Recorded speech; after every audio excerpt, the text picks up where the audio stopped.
Welcome back to my channel friends. Good morning. आज सुबह की शुरुआत बहुत प्यारी सी हुई। मेरे दोनों बच्चे खेलने में लगे हुए थे और मैं साथ में कपड़े भी धो रही थी और इस कपड़ों के साथ साथ में खाना भी बना रही थी। यहाँ पे मैं आलू सोयाबीन की सब्ज़ी बना रही थी और उसी के साथ साथ में मैं आटा भी गूँध रही थी। आटा गूँधने के बाद में मैंने सीधा वो पराठे बनाने में लग गई थी। ये पराठे बनाने में लग गई थी और मैं साथ साथ ना पारता भात की भी तैयारी करने में लगी हुई थी।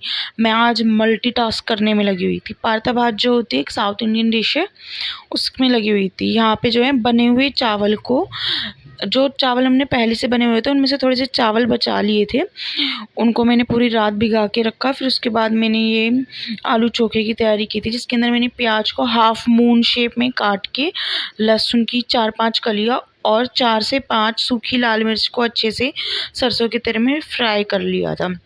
और यहाँ पे मैंने सोखे हुए चावल के अंदर अच्छे से दही डाल दी थी और हाफ मून कटी हुई प्याज डाल दी थी और उसके ऊपर मस्टर्ड ऑयल डाल दिया था।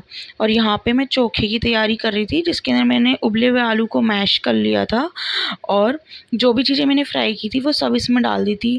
लहसुन, सूखी लाल मिर्ची और प्याज, उनको अच्छे से फ्राई करना है जब तक वो गोल्डन ब्राउन ना हो जाए, बिल्कुल ब्राउन, डार्क ब्राउन ना हो जाए, तब तक फ्राई करना है। और उसमें नमक डाल के फिर इसको अच्छे से चोखे के लिए मैश करना है। यहाँ पे मैं सारी चीज़ें एक एक करके तोड़ रही थी। पहले वो लहसुन तोड़ रही थी, फिर एक एक वो मिर्ची तोड़ रही थी। यहाँ पे मैंने दही और जो सोखे हुए राइस थे और प्याज थे उसके अंदर भी नमक डाल दिया था। आप लोग जैसे देख सकते हैं। मैं फ़र्स्ट टाइम बना रही थी तो मेरे को इतना पता ही नहीं था कि क्या कैसे होना है। स्टेप्स भूल रही थी, बार बार यूट्यूब पे चेक कर रही थी कैसे बनेगा कैसे बनेगा, क्योंकि मुझे प्रॉपर रेसिपी अच्छे से याद ही नहीं थी।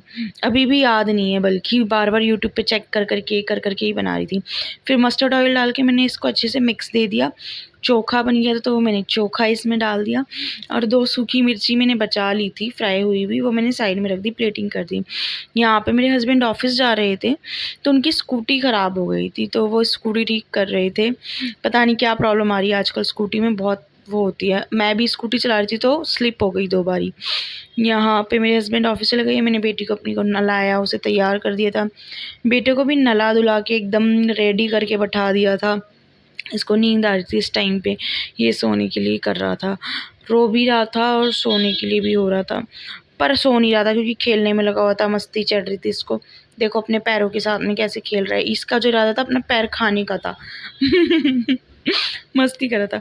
फिर ऐसे ही हमारी दोपहर बीत गई। फिर शाम के टाइम में मेरी बेटी के ट्यूशन का टाइम हुआ, उसको ट्यूशन भेजा। मैंने कहा चलो बाय कर दो, वो सबको बाय कर रही। उसको खुद ही पता चल गया कि अब मम्मी ना वीडियो बनाती है तो मेरे को बाय करना है, तो वो खुद ही बाय कर रही थी, किस्सी कर रही थी। मैंने बोला चलो ठीक है, वो गई। फिर आज ना मेरे ससुर जी का बर्थडे था तो मैंने उनसे पूछा आप स्पेशली क्या कहीं, उन्होंने कहा कुछ भी बना ले जो तेरा मन हो। तो मैंने ये कढ़ाई पनीर बनाया था। अगर आपको इसकी पूरी रेसिपी चाहिए तो let me know me in comment section, मैं आप लोगों को इसकी फुल रेसिपी दे दूँगी डिटेल्स के साथ में। यहाँ पे मैंने ज़्यादा कुछ नहीं किया था, प्याज और शिमला मिर्ची को बड़ा बड़ा काट लिया था ताकि उनको अच्छे से फ्राई कर सकूँ। यहाँ पे मैंने प्याज और शिमला मिर्ची अच्छे से फ्राई कर ली थी। फिर यहाँ पे मैं पनीर अच्छे से फ्राई कर रही थी गोल्डन ब्राउन होने तक में। गोल्डन ब्राउन तो छोड़ो, थोड़ा थोड़ा जल भी गया था, गड़बड़ हो गई थी, पर वो कवर कर दी मैंने। इट्स ओके, होता रहता है, बड़े बड़े शहरों में ऐसी छोटी छोटी बातें होती रहती हैं।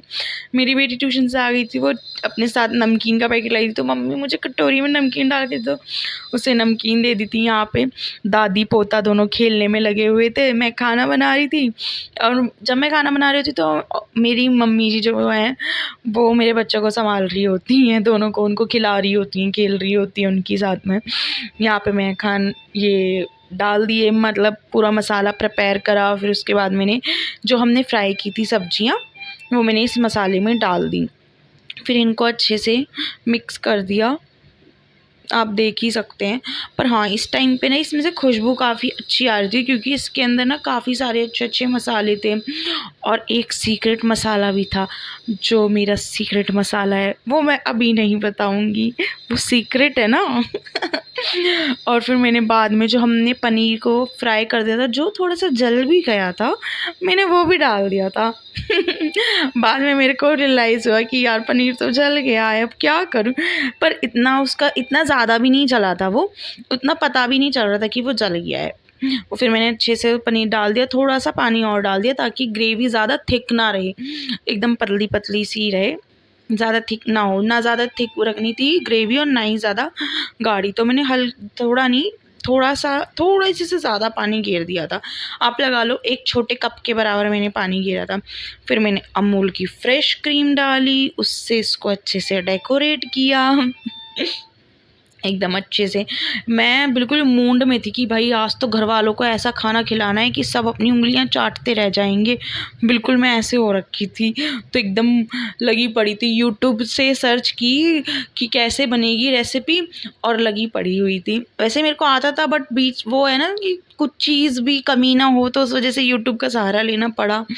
फिर मैंने इसके साथ में बनाए थे लच्छे वाले पराठे अपने ससुर जी के लिए, सिर्फ ससुर जी के लिए बनाए थे लच्छे वाले पराठे, बाकी सबको वो रेक्टेंगल शेप वाले पराठे बनाए थे। यहाँ पे मेरी बेटी मस्ती कर रही थी, वो साइकिल चलाने में लगी हुई थी। हमने बस इसी तरह अपनी शाम गुजारी, मस्ती मजाक हंसी खेल कूद में, बच्चों के साथ खेलते कूदते हुए। खाना वैसे बहुत टेस्टी बना था।